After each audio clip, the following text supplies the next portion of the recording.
जय हिंद दोस्तों। 2025 का जो यूपीएससी मेंस हुआ है उसमें जीएस 4 एथिक्स का पेपर देखने जा रहे हैं। सारे पेपर कराए, मैं टॉपर्स आंसर राइटिंग भी करा रहा हूँ। उसमें आज केस स्टडी वाला सेक्शन कराया था, तो वहां से भी आप रिलेट कर सकते हैं। ठीक है, तो पहले एक चीज बता दूं, 250 नंबर का पेपर होता है 3 घंटे में। इस 250 में 2 पार्ट में डिवाइड होता है। एक पार्ट होता है 130 मार्क्स का, जिसमें क्वेश्चन पूछे जाते हैं 10-10 नंबर के 13 क्वेश्चन। ठीक है, दूसरा पार्ट होता है 120 नंबर का, इसमें 6 क्वेश्चन पूछे जाते हैं, 30 नंबर का एक क्वेश्चन होता है और इसमें केस स्टडी वाला पोर्शन होता है। ठीक है, तो 130 में कितने क्वेश्चन? 13। 120 में कितने क्वेश्चन? 6। ये सिंपल क्वेश्चन होते हैं, ये केस स्टडी वाले होते हैं। ये 13 क्वेश्चन होते हैं 10-10 नंबर के, और ये 6 क्वेश्चन होते हैं 20-20 नंबर के। तो 13 10 130 और 6 का 20 से मल्टीप्लाई करोगे तो 120। ठीक है, और मैं टॉपर्स आंसर राइटिंग करा रहा हूँ, वहां से आप रिलेट भी कर सकते हो क्वेश्चन का पैटर्न कैसा होता है, कैसे क्वेश्चन सॉल्व करने चाहिए। वहां सब मैं टॉपर्स आंसर राइटिंग में कराता हूँ। प्लेलिस्ट वगैरह बनी हुई है, टेलीग्राम लिंक वगैरह सब डिस्क्रिप्शन में है, आप जाकर चेक कर सकते हो। तो खंड ए, जिसमें 13 क्वेश्चन आते हैं, प्रत्येक क्वेश्चन 10 नंबर का होता है। चलिए पहला क्वेश्चन देखते हैं। मौजूदा डिजिटल युग में सोशल मीडिया ने संचार और बातचीत के तरीके में क्रांति ला दी है। हाँ, ला दी है, जरूर ला दी है। हालांकि इसके कई नैतिक मुद्दे और चुनौतियां खड़ी कर दी हैं। नैतिक मुद्दे, आप सबसे पहले अगर मेरे दिमाग में कुछ आता है तो वो आता है डीप फेक। समझे आप? सबसे पहले दिमाग में आता है तो जो ये डीप फेक का मामला है ना, किसी भी व्यक्ति की ऐसी तैसी कर देता है, ये बहुत खतरनाक चीज है और इसीलिए क्वेश्चन भी बना है। इस संबंध में मूल नैतिक दुविधाओं का वर्णन कीजिए। क्वेश्चन समझ में आ गया आपको क्या करना है। मौजूदा डिजिटल युग में सोशल मीडिया ने संचार और बातचीत के तरीके में क्रांति ला दी है, कोई टेंशन नहीं। हालांकि इसने कई नैतिक मुद्दे और चुनौतियां खड़ी कर दी हैं। इस संबंध में मूल नैतिक दुविधाओं का वर्णन कीजिए। आपको परेशानियां बतानी है, क्या क्या परेशानियां, कौन कौन दुविधाएं उत्पन्न हो गई हैं। क्वेश्चन समझ में आ गया?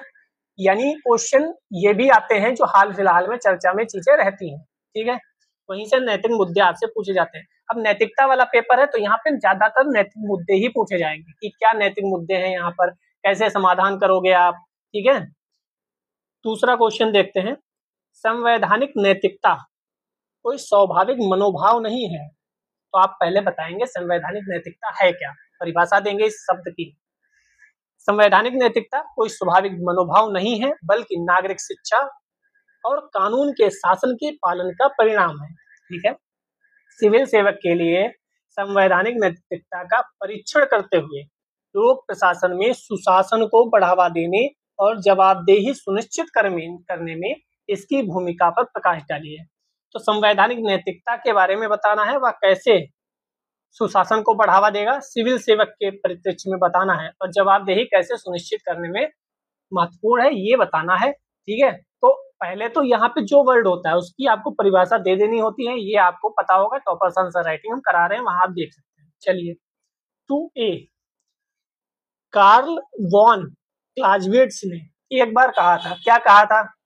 युद्ध दूसरे माध्यमों से की जाने वाली एक कूटनीति है। युद्ध क्या है? कूटनीति है, लेकिन दूसरे माध्यम से। समकालीन भू राजनीतिक संघर्ष के वर्तमान संदर्भ में उपयुक्त कथन का आलोचनात्मक विश्लेषण करो। जब वह आलोचनात्मक विश्लेषण की बात करता है ना, तो आपको इसके फायदे और नुकसान, पॉजिटिव नेगेटिव दोनों फैक्टर बताने पड़ते हैं। तो ये भी हाल फिलहाल में चीजें जो चल रही हैं उस पर क्वेश्चन आया है। तो आपको एक बात समझ में आएगी कि सर GS3 जो था, GS2 था, GS1 में एक मतलब समाज वाला, जो सोसाइटी वाला फैक्टर था, या इकोनॉमी या जियोग्राफी, या इस वाले पेपर में है। करंट अफेयर्स का मेंस में बहुत रोल है। करंट अफेयर्स में जो चीजें चल रही हैं सिर्फ फैक्ट नहीं, लेकिन कॉन्सेप्चुअल, जो एडिटोरियल आप कहते हो ना, वहां से बहुत कुछ आपको मटेरियल मिल जाएगा यहाँ लिखने के लिए। तो आप केस स्टडी जो भी है पीछे आई हुई, उनको भी आप देख सकते हो, क्योंकि वहां से भी मटेरियल मिलेगा लिखने को, और ये सब एस्से में भी फायदा देता है। ठीक है, चलिए 2B देख लेते हैं, कौन सा क्वेश्चन है। राष्ट्रीय सुरक्षा को ध्यान में रखते हुए देश में पारिस्थितिक रूप से संवेदनशील सीमावर्ती क्षेत्रों में विकास परियोजनाओं की पर्यावरणीय मंजूरी और विवादों से संबंधित नैतिक दुविधाओं का परीक्षण करो। ये क्वेश्चन सबसे मस्त क्वेश्चन है, और ये क्वेश्चन सबको पता था कि कभी न कभी आएगा। ठीक है, क्यों? क्योंकि राष्ट्रीय सुरक्षा भी महत्वपूर्ण है, और राष्ट्रीय सुरक्षा जितनी महत्वपूर्ण है उतना ही महत्वपूर्ण पर्यावरण है। समझ रहे हो आप? अब आपको हिमालयी क्षेत्र में चीन वाली जो सीमा रेखा है या पाकिस्तान की सीमा रेखा है, वहां पे हमें बहुत जल्दी पहुंचने के लिए रोड बनानी है, बहुत जल्दी पहुंचने के लिए हेलीपैड बनाने हैं। लेकिन साथ ही साथ में अगर मैं ऐसा कहता हूं कि ये सब करना है, तो कहीं ना कहीं पर्यावरण को नुकसान होगा ही होगा। और मैं सामाजिक सुरक्षा, सॉरी, राष्ट्रीय सुरक्षा को मद्देनजर रखते हुए पर्यावरण को थोड़ा ना नुकसान तो पहुंचाऊंगा। तो दोनों को बैलेंस कैसे किया जाए, आपको यही बताना है कि राष्ट्रीय सुरक्षा को ध्यान में रखते हुए देश में पारिस्थितिक रूप से संवेदनशील सीमावर्ती, यानी ये सीधे सीधे नेपाल, सॉरी, हिमालय वाली क्षेत्र की बात कर रहा है, विकास परियोजनाओं को। क्योंकि आप जानते हैं बीआरओ जो है वह सड़क बनाता है वहां पे, और वो बहुत ज्यादा तेजी से काम कर रहा है। चाहे आप अरुणाचल प्रदेश में भी करंट अफेयर्स में पढ़ा होगा 2-3 साल में कि कैसे हम पूरी जो बाउंड्री है उसके पास सड़क बना रहे हैं, जिससे हम कभी भी पहुंचना हो तो स्पीड में पहुंच सकें। ठीक है, हम टनल बना रहे हैं। तो पर्यावरणीय मंजूरी पर विवादों से, अब पर्यावरण वाले कहते हैं उन्हें पर्यावरण देखना है, ठीक है, तो वह मंजूरी नहीं देते कि भाई हम मंजूरी नहीं दे पाएंगे। ठीक है, राष्ट्रीय सुरक्षा वाले कहते हैं कि हमारा मजबूरी है। तो ये भी जो दुविधाएं हैं उसका परीक्षण आपको करना है, एग्जामिन करना है। ठीक है, अब आप इन पे विचार करिएगा बैठ के आधे 1 घंटा कि हाँ ऐसे क्वेश्चन आते हैं, मैं क्या करूंगा। और ये कोई पढ़ने वाले क्वेश्चन नहीं है कि मैं पढ़ के लिखूंगा, ये आपको सोचकर ही लिखने हैं, तो आप सोचिए बैठकर। ठीक है, अब नीचे महान विचारकों के 3 उद्धरण दिए गए हैं। वर्तमान संदर्भ में प्रत्येक उद्धरण आपको क्या संप्रेषित करता है, क्या बताता है, आपको वर्तमान संदर्भ में बताना है कि वो आपको क्या शिक्षा दे रहा है, उसका अर्थ आप क्या निकाल सकते हो। ठीक है, आपको क्या समझ आ रहा है उसकी वजह से। तो पहला देख लेते हैं क्वेश्चन, जो लोग मुसीबत में भी शांत रहते हैं, मुसीबत ही स्वयं परेशान होगी। तिरुवल्लुवर आप जानते हैं हमारे भारत के, दक्षिण भारत के एक बहुत बड़े संत हुए हैं, महान विचारक हुए हैं। जो लोग मुसीबत में भी शांत रहते हैं, मुसीबत ही स्वयं परेशान होगी। ऐसे क्वेश्चन आप जानते हैं एस्से में भी पूछे जा सकते हैं, सीधे यही कॉपी पेस्ट एस्से में कर देगा, आपको बताना होगा। Those who in travel untravelled are will travel travelled itself. कितना बढ़िया लाइन है। क्या आप इस पर 150 शब्द लिख सकते हैं? कई बार कहा जाता है ना, आप इसमें एक लाइन और कोड कर सकते हैं बात को कि हमारे भारत में ये भी कहा जाता है कि मुसीबत में सबसे ज्यादा महत्वपूर्ण है धैर्य रखना। ठीक है, मेरे इतने अटेम्प्ट हुए, मैं अपनी एग्जांपल अगर दूं, मेरे इतने अटेम्प्ट हुए, नहीं सफल हो पाया किसी कारणवश। अब उसको मैं रोता रहूं तो दिक्कत है ना, मैंने उसको छोड़ा, अपना दूसरा करियर शुरू कर दिया। मुझे पढ़ाने में इंटरेस्ट था, मैं पढ़ा रहा था इतने सालों से, लोगों ने कहा अच्छा पढ़ाते हो, मैं इधर आ गया। तो मुसीबत नहीं, रोना नहीं है बैठ के, बल्कि कुछ और प्रयत्न करना है, उसको थोड़ी देर के लिए शांत रख देना है कि भाई नहीं सिलेक्शन हो रहा है, थोड़ा धैर्य रखो, थोड़ा रुको, कोई बात नहीं है अभी अटेम्प्ट। ठीक है, तो ये चीजें जो है। दूसरा क्वेश्चन देख लेते हैं, मेरी पीढ़ी की सबसे बड़ी खोज यह है कि मनुष्य अपना दृष्टिकोण बदलकर अपना जीवन बदल सकता है। विलियम जोन्स हैं, इतिहास में भी आप इन्हें पढ़ते हैं, मैंने पीवाईक्यू कराए हैं वहां, यूपीपीसीएस वाले जो पीवाईक्यू कराए उसमें विलियम जोन्स का नाम आता है। कितनी बढ़िया लाइन है, मेरी पीढ़ी की सबसे बड़ी खोज यह है कि मनुष्य अपना दृष्टिकोण बदलकर अपना जीवन बदल सकता है।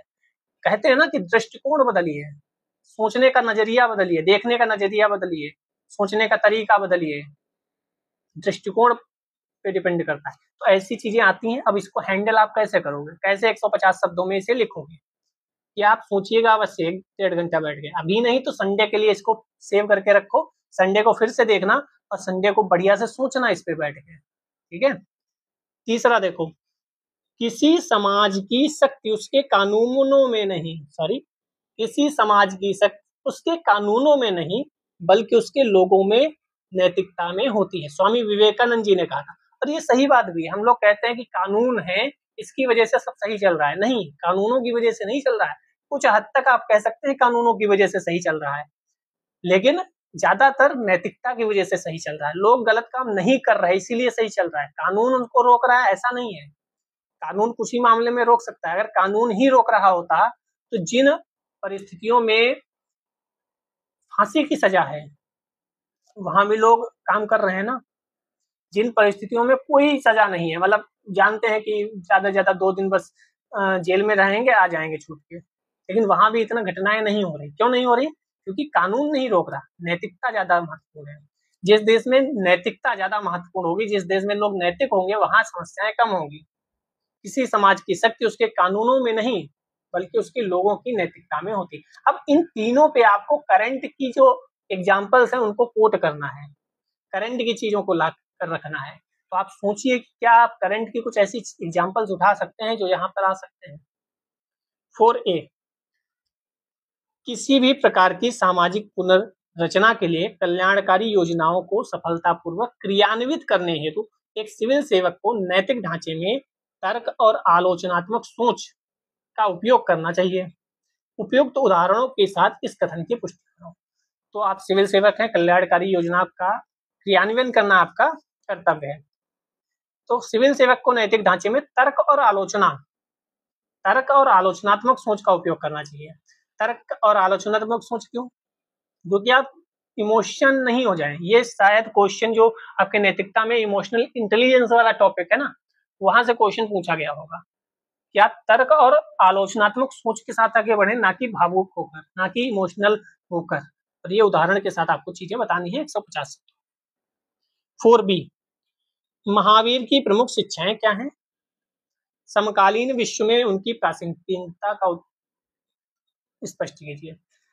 महावीर स्वामी जैन धर्म के 24वें तीर्थंकर, उनकी समकालीन समय में क्या प्रासंगिकता है, तो उनकी क्या शिक्षाएं हैं, ये अगर आपको पता है तो आपको उसको बता देना है। देखो युद्ध हो रहे हैं, यहाँ पर इन्होंने ऐसी बात कही थी, ये प्रासंगिकता है। तो समकालीन विश्व इसीलिए उन्होंने बोला क्योंकि आपको युद्ध के बारे में भी बताना है। ठीक है, तो एग्जाम्पल देते हुए आपको चीजें बतानी है। 5A, जो व्यक्ति अपने कर्तव्य के प्रति समर्पित होता है वह जीवन में सर्वोच्च पूर्णता को प्राप्त करता है। एक सिविल सेवक के रूप में जिम्मेदारी की भावना और व्यक्तिगत संतुष्टि के संदर्भ में इस प्रकार से इस कथन का विश्लेषण कीजिए। तो जो व्यक्ति अपने कर्तव्य के प्रति समर्पित होता है वह जीवन में सर्वोच्च पूर्णता को प्राप्त करता है। कई बार लोग कहते भी हैं अपने कर्तव्य का पालन करते रहिए, आपको जो भी जीवन में मिलेगा वो अच्छा मिलेगा। कर्तव्य महत्वपूर्ण है। तो इसको 150 शब्दों में क्या आप लिख सकते हैं? सिविल सेवक के रूप में ही बातें बतानी है। 5B, समग्र विकास लक्ष्य को प्राप्त करने के लिए एक सिविल सेवक विकास के नियामक के बजाय एक सक्षमकर्ता और सुविधा प्रदाता के रूप में कार्य करता है। इस लक्ष्य को प्राप्त करने के लिए आप क्या विशिष्ट उपाय सुझाएंगे? तो समग्र विकास लक्ष्य जो हैं, डेवलपमेंट गोल हमारे, चाहे आप एसडीजी वाले ले लो, 17 हैं, तो डेवलपमेंट गोल जो हैं उनको प्राप्त करने के लिए आप क्या उपाय सुझाएंगे, कैसे आप चीजें मैनेज करेंगे? चलिए 6A देख लेते हैं। ऐसा कहा जाता है कि नैतिक कार्य संस्कृति के लिए प्रत्येक संगठन में आचार संहिता होनी चाहिए। मूल्य आधारित और अनुपालन आधारित कार्य संस्कृति सुनिश्चित करने के लिए आप अपने कार्यस्थल में कौन से उपयुक्त उपाय अपनाएंगे? हर कंपनी का, हर संगठन का अपना एक आचार संहिता होता है कि अगर आप इसके बाहर गए तो आपको ये दंड देना पड़ेगा या आपको संगठन से निकाल दिया जाएगा, कंपनी से निकाल दिया जाएगा। तो क्या मूल्य आधारित और अनुपालन आधारित कार्य संस्कृति सुनिश्चित करने के लिए इंश्योर वैल्यू बेस्ड और कंप्लेंस बेस्ड वर्क कल्चर आपको उपाय समझाने हैं। GS4 में आपको ज्यादातर उपाय समाधान यही समझाने हैं। वो कहाँ से आएंगे? वो प्रैक्टिस से आएंगे, दिमाग से आएंगे। अपने दिमाग को इतना बनाइए बढ़िया कि आप उसका उपाय समाधान सुझा सकें। भारत विश्व की उभरती हुई आर्थिक शक्ति है क्योंकि IMF के अनुसार या अनुमानानुसार, यानी अनुमान लगा रहा है, हाल ही में इसने विश्व की चौथी सबसे बड़ी अर्थव्यवस्था का दर्जा हासिल किया है। तथापि यह देखा गया है कि कुछ क्षेत्रों में आवंटित धनराशि का या तो कम उपयोग किया जाता है या उसका गलत उपयोग किया जाता है। इस संबंध में जवाबदेही सुनिश्चित करने, लीकेज रोकने, निकट भविष्य में विश्व की तीसरी सबसे बड़ी अर्थव्यवस्था का दर्जा प्राप्त करने के लिए आप क्या विशिष्ट उपाय सुझाएंगे? यहाँ भी आपको उपाय सुझाने हैं। किसके लिए? यहाँ पे जो है कि जो आवंटित की जाती है राशि ना, वह या तो कम है या उसका गलत उपयोग हो रहा है। जानते हैं गलत उपयोग का मतलब क्या है? भ्रष्टाचार व्याप्त है जो उसकी बात कर रहा है। जवाबदेही, लीकेज, निकट भविष्य में तीसरी कैसे बन सकते हैं, आप उपाय समझाओ। अब आपको मैंने इतनी GS 1 2 3 4 कराया है, आज पेपर 4 भी है, केस स्टडी भी करानी है। आपको एक बात तो समझ में आ गई, जो समकालीन परिस्थितियां बनती रहती हैं, करंट अफेयर जो है उसको कॉन्सेप्चुअली आपको समझना है, रटना नहीं है, क्योंकि मेंस में आपको कॉन्सेप्चुअल चीजें ज्यादा काम आएंगी। फैक्ट आएंगे, रिपोर्ट, इंडिसेज और ये सब आएंगे, लेकिन आपको कॉन्सेप्चुअल लिखना है। अब यही है, इसको आपने सोचा था कि इस पे क्वेश्चन आ सकता है, वो भी एथिक्स में। ये इकोनॉमी का क्वेश्चन कह सकते हैं आप, एथिक्स में आया ना। क्यों? क्योंकि हमें बताना है कि जो गलत काम हो रहे हैं, जो गलत उपयोग हो रहा है, लीकेज हो रहा है, भ्रष्टाचार हो रहा है, उसको कैसे हम रोकेंगे, तभी तो हम तीसरी सबसे बड़ी अर्थव्यवस्था बनेंगे भविष्य में। चलिए, केस स्टडी आज ही मैंने कराई है, आप जाकर देख सकते हैं। खंड बी 7 नंबर 6 आते हैं इसमें क्वेश्चन, प्रत्येक क्वेश्चन 20 नंबर का होता है, तो 120 टोटल मार्क्स का बन जाता है। चलिए पढ़ते हैं। विजय पिछले 2 वर्षों से देश के पहाड़ी उत्तरी राज्य के सुदूर जिले के डिप्टी कमिश्नर थे। विजय साहब, पहाड़ी उत्तरी राज्य समझ गए आप, डिप्टी कमिश्नर समझ गए आप। अगस्त महीने में पूरे राज्य में भारी बारिश हुई, इसके बाद उक्त जिले के ऊपरी इलाके में बादल फट गए। पूरे राज्य में, विशेषकर प्रभावित जिले में बहुत भारी क्षति हुई। पूरा सड़क नेटवर्क, दूरसंचार बाधित हो गया। इमारतें बड़े पैमाने पर क्षतिग्रस्त हो गईं। लोगों के घर नष्ट हो गए और वे खुले में रहने को मजबूर हुए। 200 से अधिक लोग मारे गए, 5000 लोग बुरी तरह घायल हुए। विजय के नेतृत्व में नागरिक प्रशासन सक्रिय हो गया, बचाव राहत अभियान शुरू हो गया। बेघर और घायल लोगों को आश्रय एवं चिकित्सा सुविधाएं प्रदान करने के लिए अस्थायी आश्रय शिविर तथा अस्पताल स्थापित किए गए। दूर दराज के इलाकों से बीमार बूढ़े लोगों को निकालने के लिए हेलीकॉप्टर सुविधाएं सेवाएं प्रदान की गई। विजय को अपने गृहनगर केरल से संदेश मिला कि उनकी मां गंभीर रूप से बीमार है। समझ गए आप, तो कहानी थी, फंसाया यहाँ पे, मेन क्वेश्चन अब शुरू हुआ। विजय को अपने गृहनगर केरल से संदेश मिला कि उनकी मां गंभीर रूप से बीमार है। 2 दिन बाद विजय को दुर्भाग्यपूर्ण संदेश मिला कि उनकी मां की मृत्यु हो गई है। विजय का एक बड़ी बहन के अलावा, समझ गए बड़ी बहन क्यों कहा गया, क्योंकि कोई और लड़का नहीं है। जैसे कि आपके हमारे देश में ये प्रचलन है कि पुत्र ही मुखाग्नि देता है या पुत्र ही वह सब काम करता है, इसीलिए शायद ये लिखा गया कि सिर्फ बड़ी बहन है, पुत्र नहीं है दूसरा। समझ गए आप? तो ये भी समझना है कि क्वेश्चन इसलिए नहीं बनाया गया कि सिंपल सिंपल, इसलिए भी यहाँ पे लाइन डाली गई है, बाकायदा लिखा गया कि सिर्फ बहन है, बहन के अलावा कोई करीबी रिश्तेदार ना था, करीबी रिश्तेदार भी नहीं है। उनकी बड़ी बहन अमेरिकी नागरिक थी, और समझो, और पिछले कई वर्षों से वहीं रह रही थी। घूमी ना मुंडी, ऐसे नहीं यूपीएससी होता है ना। इस बीच 5 दिनों के अंतराल के बाद फिर से शुरू हुई भारी बारिश के कारण प्रभावित जिले में स्थिति और खराब हो गई। वहीं उनके मोबाइल पर अपने गृहनगर से मां का अंतिम संस्कार करने के लिए जल्द से जल्द पहुंचने के लगातार संदेश आ रहे थे। आपको बताना है विजय के पास विकल्प कौन कौन से हैं, तो आपको विकल्प बता देने हैं कि एक तो विकल्प सिंपल यही है कि मैं जाऊं, सिंपल सा विकल्प है, जाना ही पड़ेगा। लेकिन कैसे जाओगे, यहाँ भी आपकी जिम्मेदारी है। तो आप किसी बड़े अधिकारी से कह सकते हो कि भाई यहाँ किसी और को अपॉइंट कर दीजिए, आप यहाँ कोई और देख लेगा, मुझे जाना पड़ेगा। दूसरा विकल्प हो सकता है कि आप ना जाओ, कोई भी सिचुएशन आप ऐसे क्रिएट करो कि आपको ना जाना पड़े, मजबूरी है। तो ऐसे आपको विकल्प समझाने हैं। मैं बस 1-2 एग्जाम्पल देके आपको समझा रहा हूँ कि आपको कैसे विकल्प समझाने हैं। विजय को किन नैतिक दुविधाओं का सामना करना पड़ रहा है। अब आप एथिक्स में इतनी चीजें पढ़ते हैं, सत्यनिष्ठा, ईमानदारी, ये वो फलाना ढिमाका, ठीक है। अब उसमें से यहाँ पर कौन सी नैतिक समस्याएं हैं, नैतिक दुविधाएं हैं, वह आपको बतानी है। विजय द्वारा पहचान किए गए प्रत्येक विकल्प को आलोचनात्मक मूल्यांकन परीक्षण करना है। इसमें क्या है, जो भी विकल्प आप लिखेंगे यहाँ, उसका पॉजिटिव और निगेटिव बताना है, उसका पॉजिटिव निगेटिव बताना है, उसका पॉजिटिव निगेटिव बताना है, ठीक है। आपके अनुसार विषय के लिए कौन सा विकल्प अपनाना सबसे उपयुक्त होगा। अब आपको बताना इन 3 विकल्पों में से विजय कौन सा विकल्प अपनाए, या आप होते तो कौन सा विकल्प चुनते और क्यों चुनते हैं। तो इतना सब इसमें बताना है, मतलब नेक्स्ट लेवल की चीज है ये, पूरी तरीके से आपको फंसा दिया गया है। ऐसे में जब बताता था एग्जाम्पल कि ऐसा होगा केस स्टडी में ऐसा पूछा जा सकता है, तो लोगों को लगता था नहीं सर ऐसा थोड़ी पूछा जा सकता है, ऐसा भी पूछा जा सकता है।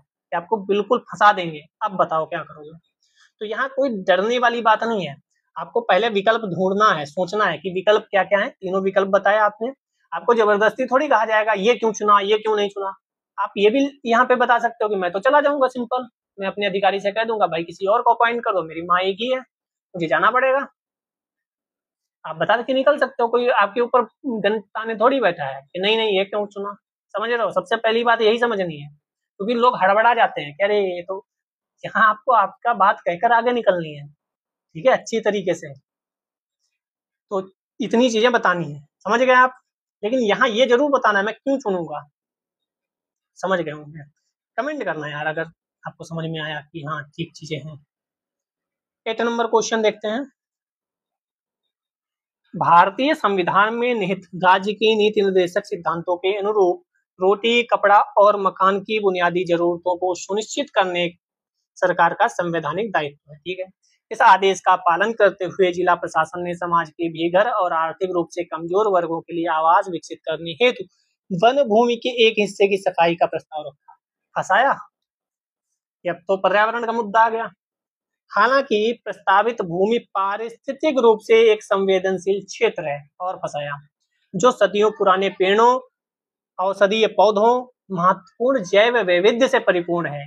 इसके अलावा ये वन सूक्ष्म जलवायु वर्षा को विनियमित करने, वन्य जीवों के लिए आश्रय प्रदान करने, मृत्तिका की उर्वरता बढ़ाने, भूमि मृदा अपरदन रोकने और आदिवासी खानाबदोश समुदायों की आजीविका को बनाए रखने में मदद करता है। यहाँ पे और फंसाया कि अगर आप ये करेंगे तो इनकी आजीविका संकट में आएगी, उनका करोगे अगर, उनका नहीं करोगे, इनकी बात रखोगे तो वो फंस जाएंगे। मतलब समझ रहे हो ना। चलिए, पारिस्थितिक और सामाजिक लागतों के बावजूद प्रशासन उक्त प्रस्ताव के पक्ष में तर्क देता है कि यह पहल मौलिक मानवाधिकारों को एक महत्वपूर्ण कल्याणपरक प्राथमिकता के रूप में संबोधित करती है। इसके अलावा इस समावेशी आवास विकास के माध्यम से गरीबों के उत्थान, सशक्तिकरण से सरकार का कर्तव्य पूरा होगा। यानी ये पक्ष में बातें बताई जा रही है। पुनः जंगली जानवरों के खतरे, बार बार होने वाली मान्य जीव संघर्ष के कारण ये वन क्षेत्र असुरक्षित हो गए हैं।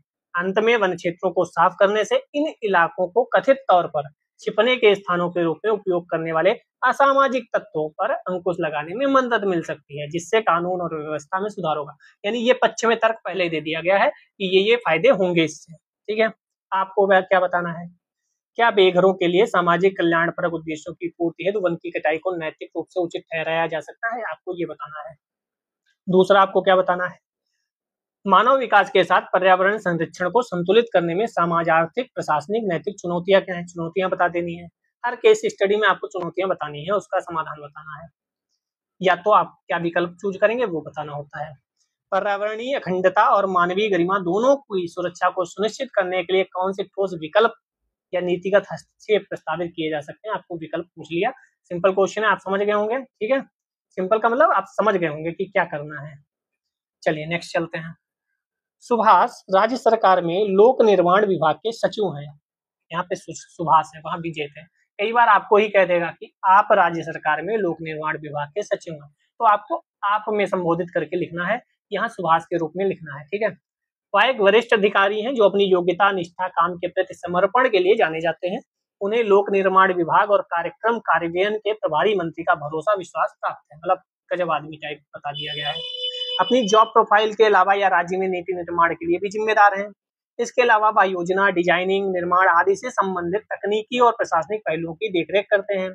सुभाष के मंत्री राज्य के एक महत्वपूर्ण मंत्री हैं। उनके कार्यकाल के दौरान शहरी बुनियादी ढांचे के विकास और सड़क नेटवर्क में महत्वपूर्ण वृद्धि दर्ज की गई है। ये भी बता दिया गया, मंत्री जी भी लाजवाब है, बहुत बढ़िया इंसान है। वह निकट भविष्य में महत्वाकांक्षी सड़क निर्माण परियोजना शुरू करने के लिए उत्सुक हैं। ये तो कहानी बता दी, मेन काम अब शुरू होगा। सुभाष मंत्री के मेन बात ये देखो कितना लंबा पैसेज होता है, इसको पढ़ना, समझना, लिखना और पहले के क्वेश्चन लिखना, ये सब 3 घंटे में करना है।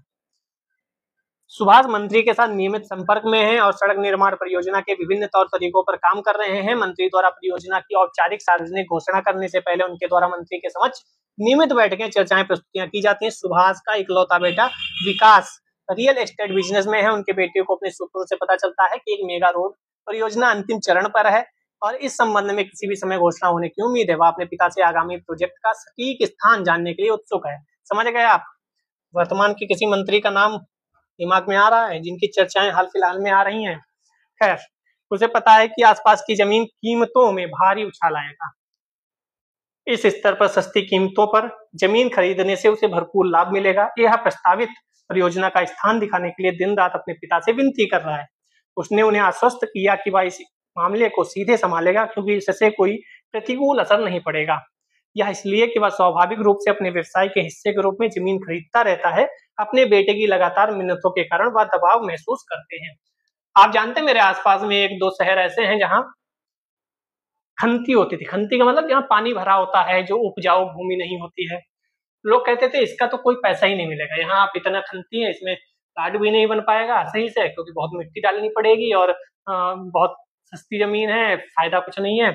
वहां से क्या हुआ, हाईवे निकल गया, स्टेट हाईवे। अब वही जमीन जो कौड़ियों के भाव की थी, उसी जमीन की कीमत करोड़ों में पहुंच गई। समझ रहे हो आप? तो यही काम है कि कहाँ से रोड निकलेगी, उसके आसपास की भूमि महंगी हो जाती है। और यहाँ कहीं ना कहीं लोगों पर या मंत्रियों पर ये आरोप लगते रहते हैं कि मंत्री जी कहीं ना कहीं ऐसे भी पैसा पैदा करते हैं, या तो अपने रिश्तेदारों की को खरीदवा के या फिर किसी और तरीके से भ्रष्टाचार प्रमोट करके। आरोप लगते रहते हैं, सही है या गलत ये आपका डिसीजन है। चलिए, इस मामले का एक अन्य महत्वपूर्ण पहलू लोक निर्माण विभाग के मंत्री द्वारा उपयुक्त परियोजना में अतिरिक्त रुचि से संबंधित उनके भतीजे की भी बड़ी आधारभूत संरचना वाली परियोजना है। मतलब मंत्री जी के भतीजे भी आगे लाइन में। दरअसल मंत्री ने अपने भतीजे का भी उनसे परिचय कराया है। उन्हें आगामी प्रोजेक्ट में भतीजे के व्यवसायिक हितों को ध्यान रखने का संकेत भी दिया है। मंत्री जी ने यह भी कह दिया भाई ध्यान रखना मेरे भतीजे का। मंत्री ने उन्हें इस मामले में तेजी से काम करने के लिए प्रोत्साहित किया क्योंकि मेगा रोड परियोजना की शीघ्र घोषणा और कार्यान्वयन से अपनी पार्टी सार्वजनिक जीवन में उनकी स्थिति मजबूत होगी। सुभाष भावी कार्रवाई के लिए असमंजस में है। एक तरफ बेटा है, बेटे को तो आप किनारे लगा भी सकते हो, भाई रहने दे, चुपचाप बैठो, अपन ईमानदार आदमी है, नहीं करेंगे। अब मंत्री जी ने कह दिया तो भाई मेरा भतीजा भी है। उक्त मामले में शामिल नैतिक मुद्दे क्या क्या हैं, पहले तो आपको ये बताना है। उपयुक्त स्थिति में सुभाष के पास विकल्प क्या क्या हैं, उनका आलोचनात्मक परीक्षण बताना है कि ये विकल्प है, इनका पॉजिटिव ये, निगेटिव ये, पॉजिटिव ये, निगेटिव ये। सर्वाधिक उपयुक्त क्या होगा और क्यों? मैं विकल्प नंबर 3 चुनूंगा, इसलिए चुनूंगा, ये बता के आपको शांत कर देना है मामला। समझ गए ना? इसमें नंबर सबसे ज्यादा आते हैं एथिक्स में, और सबसे ज्यादा आपको इसमें ही सरदर्द हो रहा होगा। चलिए, इतना लंबा चौड़ा लिखा होता है, इसमें कितना टाइम लगता है, सोचिए आप, कितनी स्पीड आपको बढ़ानी पड़ेगी। 10 नंबर क्वेश्चन, राजेश अपनी 9 साल की सेवा के साथ ग्रुप ए अधिकारी है। वह एक सार्वजनिक क्षेत्र के तेल उपक्रम में प्रशासनिक अधिकारी के रूप में तैनात है। एक प्रशासनिक अधिकारी के रूप में वह कार्यालय के सुचारू संचालन को सुनिश्चित करने के लिए विभिन्न प्रशासनिक कार्यों के प्रबंधन और समन्वय हेतु जिम्मेदार है। वह कार्यालय की आपूर्ति, उपकरण आदि का प्रबंधन भी करता है। राजेश अब काफी वरिष्ठ हो गए हैं और अगले 1 या 2 वर्षों में जेज यानी जूनियर एडमिनिस्ट्रेटिव ग्रेड में उनकी पदोन्नति की उम्मीद है। वह जानते हैं कि पदोन्नति डीपीसी द्वारा अधिकारी की पिछले कुछ वर्षों की एसीआर निष्पादन मूल्यांकन की जांच के आधार पर होती है। एसीआर में अपेक्षित ग्रेडिंग के अभाव वाले अधिकारी को पदोन्नति के लिए उपयुक्त नहीं पाया जाता है। पदोन्नति खोने के परिणाम स्वरूप वित्तीय और प्रतिष्ठा संबंधी हानि हो सकती है तथा कैरियर की प्रगति में बाधा आ सकती है। यदि वह अपने कर्तव्यों के निर्वहन में अपना सर्वश्रेष्ठ प्रयास करते हैं, फिर भी वह अपने वरिष्ठ अधिकारी द्वारा किए जाने वाले मूल्यांकन के बारे में अनिश्चित हैं। उन्हें पता नहीं है कि वरिष्ठ कैसा उनका मूल्यांकन करेंगे। वह अतिरिक्त प्रयास कर रहे हैं ताकि वित्तीय वर्ष के अंत में उन्हें शानदार रिपोर्ट मिले। कहानी हो गई। प्रशासनिक अधिकारी के रूप में राजेश नियमित रूप से अपने तात्कालिक बॉस के साथ बातचीत करते रहते हैं, जो उनकी एसीआर लिखने वाली रिपोर्ट अधिकारी हैं। एक दिन उन्होंने राजेश को बुलाया और कहा कि विशेष विक्रेता से प्राथमिकता के आधार पर कंप्यूटर से संबंधित स्टेशनरी खरीदें। राजेश अपने कार्यालय को इन वस्तुओं की खरीद के लिए कार्रवाई शुरू करने के निर्देश देते हैं। उसी दिन संबंधित सहायक उसी विक्रेता के सभी स्टेशनरी सामग्री सम्मिलित करते हुए 35 लाख रुपए का अनुमान पत्र लाता है। क्या देखा गया है कि उस संगठन में लागू जीएफआर सामान्य वित्तीय नियमों के अनुसार कार्यालय मदों के लिए 30 लाख रुपए से अधिक के व्यय के लिए अगले उच्च प्राधिकारी की मंजूरी की आवश्यकता होती है। राजेश को पता है कि उनके वरिष्ठ अधिकारी यह उम्मीद करेंगे कि ये सारी खरीदारी उनके स्तर पर हो और वे उनकी ओर से इस तरह की पहल की कमी को पसंद नहीं करेंगे। कार्यालय के साथ विचार विमर्श के दौरान उन्हें पता चला कि उच्च प्राधिकारी से मंजूरी प्राप्त करने से बचने के लिए व्यय को विभाजित करने की सामान्य प्रथा, बड़े ऑर्डर को छोटे ऑर्डर की एक श्रृंखला में विभाजित किया जाता है, का प्रचलन है। यह प्रथा नियमों के विरुद्ध है और लेखा परीक्षा के प्रतिकूल संज्ञान में आ सकती है। वह इस मामले में कोई निर्णय लेने में अनिश्चित है। अब विकल्प क्या-क्या है राजेश के पास, नैतिक मुद्दे क्या हैं और सबसे उपयुक्त क्या विकल्प है, क्यों उपलब्ध है, ये बताना है आपको। ये आप कर लोगे अच्छे से, मुझे पता है। आपको समझा तो मैंने कई चीजें दी ही है। 12 नंबर, महात्मा गांधी राष्ट्रीय ग्रामीण रोजगार गारंटी योजना मनरेगा MGNREGA को पहले राष्ट्रीय ग्रामीण रोजगार योजना कहा जाता था। यह एक भारतीय समाज कल्याण कार्यक्रम है जिसका उद्देश्य संविधान में दिए गए काम करने के अधिकार के प्रावधानों को पूरा करना है। ग्रामीण विकास मंत्रालय द्वारा ग्रामीण रोजगार क्षेत्र के अंतर्गत 2006 में शुरू किया गया था, नाम बाद को बदला गया। कार्यक्रम का मुख्य उद्देश्य ग्रामीण परिवार के वयस्क सदस्यों को मजदूरी रोजगार की गारंटी देना, प्रति परिवार अधिकतम 100 वर्ष सीमा, अकुशल शारीरिक श्रम कार्य, ये वो प्रत्येक ग्रामीण परिवार को इस योजना के अंतर्गत पंजीकरण कराने का अधिकार है। जॉब कार्ड पंजीकृत को जारी किया जाता है। जॉब कार्ड धारक रोजगार की तलाश कर सकता है। राज्य सरकार परिवारों को प्रतिपूरक दैनिक बेरोजगारी भत्ते के रूप में पहले 30 दिनों के लिए न्यूनतम मजदूरी का 25% वर्ष के शेष अवधि के लिए मजदूरी भुगतान करेगी। विभिन्न ग्राम पंचायतों द्वारा मनरेगा कार्य कराया जाता है। आपको एक जिले के प्रभारी प्रशासक नियुक्त किया गया है। आपको विभिन्न ग्राम पंचायतों द्वारा किए जा रहे मनरेगा कार्यों की निगरानी की जिम्मेदारी दी गई है। आपको सभी मनरेगा कार्यों की तकनीकी मंजूरी का देने का अधिकार भी दिया गया है। आपके अधिकार क्षेत्र में एक पंचायत में आपने देखा कि आपके पूर्ववर्ती ने कार्यक्रम का निम्न प्रकार से कुप्रबंधन किया है। समझ में आया आपको क्या क्या कहानी है। वास्तविक नौकरी चाहने वालों को धन वितरित नहीं किया गया है। मजदूरों की मस्टर रोल का ठीक से रख रखाव नहीं किया गया है। किए गए कार्यों किए गए भुगतान के बीच मेल नहीं है। फर्जी व्यक्तियों को भुगतान किया गया है। व्यक्ति की आवश्यकता को देखे बिना जॉब कार्ड दिए गए हैं। निधियों का कुप्रबंधन किया गया है। सब कुछ हेराफेरी हुई है। स्वीकृत कार्य जो कभी अस्तित्व में नहीं थे वह भी स्वीकृत हो गए हैं। उपरोक्त स्थिति में क्या प्रतिक्रिया होगी आपकी और इस क्षेत्र में मनरेगा कार्यक्रम के समुचित संचालन को कैसे बहाल करेंगे? विभिन्न मुद्दों को हल करने के लिए आप क्या कार्रवाई शुरू करेंगे और उपरोक्त स्थिति से कैसे निपटेंगे? समझ में आ गया? ये आपको 3 घंटे में कहानी करनी है पूरी। ऊपर वाले क्वेश्चन, ये भी क्वेश्चन पढ़ के आप अपने स्पीड का समझ सकते हो, कितना स्पीड का ध्यान रखना है। तो आज से ही चालू हो जाओ लिखने में, स्पीड बढ़ाने में, अंगूठा छिल जाए, खाल उधिल जाए, ऐसा करना। अशोक पूर्वोत्तर राज्य के सीमावर्ती जिले के मंडल आयुक्त है। पूर्वोत्तर जिला बार बार क्यों आ जाता है? क्योंकि उधर पूर्वोत्तर राज्य में चीजें अव्यवस्थित थी हाल फिलहाल में, तभी चीजें आ जाती हैं। कुछ वर्ष पहले सेना ने निर्वाचित नागरिक सरकार को उखाड़ फेंकने के बाद पड़ोसी देश पर कब्जा कर लिया था। अशोक पूर्वोत्तर राज्य के एक सीमावर्ती जिले के मंडल आयुक्त हैं। कुछ वर्ष पहले सेना ने निर्वाचित नागरिक सरकार को उखाड़ फेंकने के बाद पड़ोसी देश पर कब्जा कर लिया था। देश में विशेष रूप से पिछले 2 वर्षों में गृह युद्ध की स्थिति बनी हुई है। हालांकि विद्रोही समूहों द्वारा अपनी सीमा के पास कुछ आबादी वाले क्षेत्रों पर नियंत्रण करने के कारण आंतरिक स्थिति और बिगड़ गई है। सैन्य और विद्रोही समूहों के बीच तीव्र संघर्ष के कारण हाल के दिनों में नागरिक हताहतों की संख्या कई गुना में वृद्धि हो गई। इस बीच अशोक को एक रात में सीमा चौकी पर तैनात पुलिस से सूचना मिली कि 200 से 250 लोग, जिसमें मुख्य रूप से महिलाएं बच्चे हैं, सीमा पार करके हमारी सीमा की ओर आने की कोशिश कर रहे थे। इस समूह में सैन्य वर्दीधारी हथियारों के साथ लगभग 10 सैनिक शामिल हैं जो सीमा पार करना चाहते हैं। महिलाएं बच्चे रो रहे हैं और मदद भी भीख मांग के रहे हैं। उनमें कुछ घायल हैं, बहुत ज्यादा खून बह रहा है, उन्हें तुरंत चिकित्सा की जरूरत है।